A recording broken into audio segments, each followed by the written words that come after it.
Ibrahim Traoré a grandi dans un environnement modeste avec une cuillère en or dans la bouche.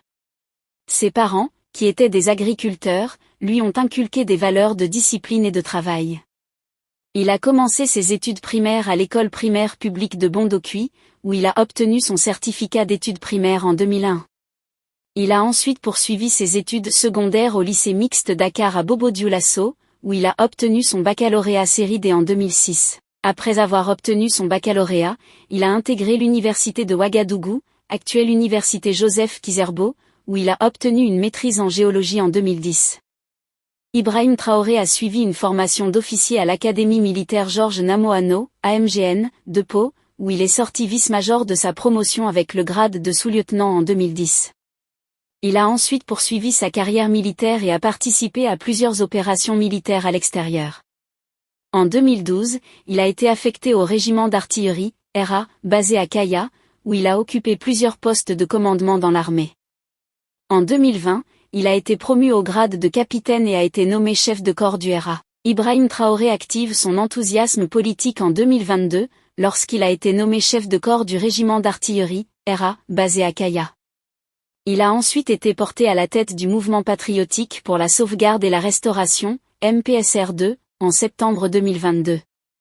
Le 30 jours du 9e mois de l'année 2022, il a renversé le lieutenant-colonel Paul-Henri Sandaogo Damiba par un coup d'État puissant et est devenu le chef de l'État du Burkina Faso jusqu'à nos jours. Il a prêté serment le 21 octobre 2022 et est devenu le président du Faso, chef de l'État et chef suprême des forces armées nationales. Ibrahim Traoré est un nationaliste qui se présente comme un défenseur de la souveraineté et de l'intégrité territoriale du Burkina Faso. Il a promis de lutter contre la corruption, de renforcer la sécurité et de promouvoir le développement économique et social des Burkinabés. Son programme est centré sur la création d'un État fort et efficace, capable de répondre aux besoins des citoyens. Il a également promis de promouvoir la justice sociale et de lutter contre les inégalités. Ibrahim Traoré est un politicien et militaire burkinabé qui a pris le pouvoir après un coup d'État en septembre 2022. Il se présente comme un défenseur de la souveraineté et de l'intégrité territoriale du Burkina Faso et a promis de lutter contre la corruption, de renforcer la sécurité et de promouvoir le développement économique et social du pays.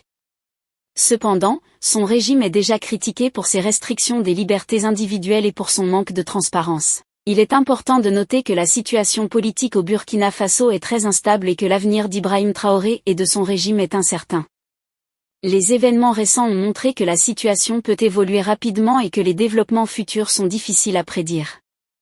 Enfin, il est important de rappeler que la démocratie et les droits de l'homme sont essentiels pour le développement et la stabilité d'un pays. Il est donc important de suivre de près les événements au Burkina. Si ça vous a plu, n'oubliez pas de vous abonner et de cliquer sur la cloche de notification, pour ne pas rater mes prochaines vidéos sur cette chaîne de référence l'Étoile du Blanc. Je vous remercie.